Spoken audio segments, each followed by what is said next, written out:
ಇಲ್ಲಿನ ಸರ್ಕಾರಕ್ಕೆ, ಇಲ್ಲಿನ ಹೆದ್ದಾರಿ ಪ್ರಾಧಿಕಾರಕ್ಕೆ, ಇಲ್ಲಿನ ಕೇಂದ್ರ ಸರ್ಕಾರಕ್ಕೆ ನಾವು ಹೇಳಲಿಕ್ಕೆ ಇಚ್ಛೆ ಪಡುವಂತದ್ದೇನು ಅಂತ ಹೇಳಿದ್ರೆ, ಇಲ್ಲಿ ಯುವಕರು, ಇಲ್ಲಿನ ವಿದ್ಯಾವಂತರು, ಇಲ್ಲಿನ ಮಕ್ಕಳು ಈ ಬೀದಿಗಳಲ್ಲಿ ಪ್ರತಿಭಟನೆ ಮಾಡಿ 13 ವರ್ಷಗಳಿಂದ ಸರ್ವಾಧಿಕಾರಿ ಮನೋಭಾವದಿಂದ ವರ್ತಿಸ್ತಾ ಇರ್ತಕ್ಕಂತಹ ಒಂದು ನಿರಂಕುಶವಾದಿ ಸರ್ಕಾರವನ್ನು ಮಂಡಿಯೂರಿಸಲಿಕ್ಕೆ ಸಾಧ್ಯವಾಗುವುದಾದರೆ ಸ್ವಾಭಿಮಾನಿಗಳಾದ ಈ ಜಿಲ್ಲೆಯ ಜನತೆಗೆ ನೀವು ಯಾವ ರಿನ್ಯೂವಲ್ ಮಾಡಿದ್ರು, ನೀವು ಇನ್ನು ಎಷ್ಟು ವರ್ಷ ನಿಮ್ಮ ಪುಸ್ತಕದಲ್ಲಿ ರಿನ್ಯೂವಲ್ ಮಾಡಿ ಇಟ್ಟರು ಕೂಡ ಇವತ್ತು ಜಿಲ್ಲೆಯ ಜನತೆ ಬೀದಿಗಿಳಿಯಲಿಕ್ಕೆ ಆರಂಭ ಮಾಡಿದ್ದಾರೆ. ಈ ಟೋಲ್ ಗೇಟ್ ಅನ್ನು ಇಲ್ಲಿಂದ ಕಿತ್ತೊಗೆಯಲಿಕ್ಕೆ ನಮಗೆ ಸಾಧ್ಯವಿದೆ. ಈಗಾಗಲೇ ಜನರು ಇಲ್ಲಿ ತೀರ್ಮಾನ ಮಾಡಿದ್ದಾರೆ. ಇನ್ನು ನಾವು ಹಲವಾರು ಕಡೆಗಳಲ್ಲಿ ಹೋಗಿ ಈ ಬಗ್ಗೆ ಜನರಲ್ಲಿ ಅಭಿಪ್ರಾಯ ಕೇಳುವಾಗ ಅವರು ಹೇಳುವಂತ ಅಭಿಪ್ರಾಯ ಏನು ಅಂತ ಹೇಳಿದ್ರೆ, ಆ ಟೋಲಿಗೆ ಬೆಂಕಿ ಹಾಕಿ ಸುಟ್ಟು ಹಾಕ್ಬೇಕು ಅಂತ ಹೇಳುವಂತ ಅಭಿಪ್ರಾಯವನ್ನು ಇಲ್ಲ ಜನರು ಹೇಳ್ತಾ ಇದ್ದಾರೆ. ಆದ ಕಾರಣ ಇಲ್ಲ ಜಿಲ್ಲಾಡಳಿತ ಮತ್ತು ಇಲ್ಲ ಹೆದ್ದಾರಿ ಪ್ರಾಧಿಕಾರಕ್ಕೆ ನಮಗೆ ಹೇಳಲಿಕ್ಕಿರುವಂತದ್ದು, ದಕ್ಷಿಣ ಕನ್ನಡ ಜಿಲ್ಲೆಯ ಜನರು ಸ್ವಾಭಿಮಾನಿಗಳು, ದಕ್ಷಿಣ ಕನ್ನಡ ಜಿಲ್ಲೆಯ ಜನರು ಶಾಂತಿ ಪ್ರಿಯರು. ಅವರನ್ನು ದಯವಿಟ್ಟು ಕಾನೂನನ್ನು ಕೈಗೆತ್ತಿಕೊಳ್ಳುವಂತ ರೀತಿಯಲ್ಲಿ ಅವರನ್ನು ನೀವು ಮಾಡಲಿಕ್ಕೆ ಅವಕಾಶ ಮಾಡಿಕೊಡಬೇಡಿ.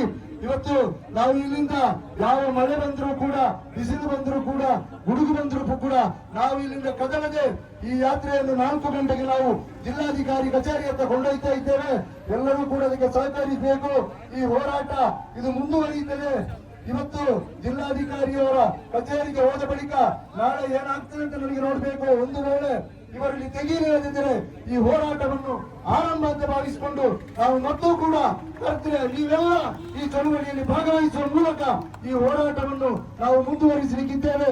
ಅದಕ್ಕೆ ನಿಮ್ಮೆಲ್ಲರ ಸಹಕಾರವನ್ನು ನಿರೀಕ್ಷೆ ಮಾಡ್ತಾ, ಇಲ್ಲಿ ಯಾವುದೇ ಮೂಲಭೂತ ಸೌಲಭ್ಯಗಳಿಲ್ಲದಂತಹ ರಸ್ತೆಯಲ್ಲಿ ಈ ರೀತಿಯಾದಂತಹ ಅನ್ಯಾಯದಿಂದ ಟೋಲ್ ಸಂಗ್ರಹ ಮಾಡ್ತಾ ಇರ್ತಕ್ಕಂತಹ ಘಟನೆ ಕಳೆದ ಹಲವು ವರ್ಷಗಳಿಂದ social democratic party of India ಇದರ ವಿರುದ್ಧ ಹೋರಾಟಗಳನ್ನು ಮಾಡಿಕೊಂಡು ಬರ್ತಾ ಇದೆ.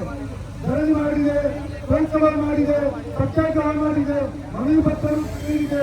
ಎಲ್ಲಾ ಅಧಿಕಾರಿಗಳಿಗೂ, ಕೇಂದ್ರ ಭೂ ಸಾರಿಗೆ ಮತ್ತು ಹೆದ್ದಾರಿ ಸಚಿವರಿಗೂ ಕೂಡ ಮನವಿ ಪತ್ರವನ್ನು ನೀಡಿ ಈ ಟೋಲನ್ನು ಇಲ್ಲಿಂದ ತೆಗೆಯಬೇಕು ಅಂತ ಹೇಳುವಂತಹ ಒತ್ತಾಯವನ್ನು ನಾವು ಮಾಡ್ತಾ ಬಂದಿದ್ದೇವೆ. ದಿನಂಪ್ರತಿ ಈ ಟೋಲ್ನಲ್ಲಿ ಒಂದಲ್ಲ ಒಂದು ಗೂಂಡಾಗಿರಿ ಇರುವ ಸಿಬ್ಬಂದಿಗಳಿಂದ ಆಗ್ತಾ ಇದೆ.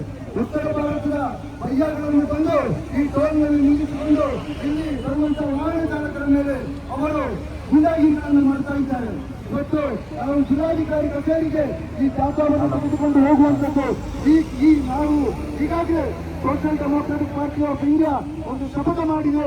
ಹೇಗೆಂದು ಹೇಳಿದ್ರೆ, ಈ ಟೋಲ್ ಅನ್ನು ಇಲ್ಲಿಂದ ಕಿತ್ತೊಗೆಯದೆ ನಾವು ವಿರಮಿಸುವುದಿಲ್ಲ ಅಂತ ಹೇಳುವಂತ ಒಂದು ಶಪಥ ಮಾಡಿದೆ.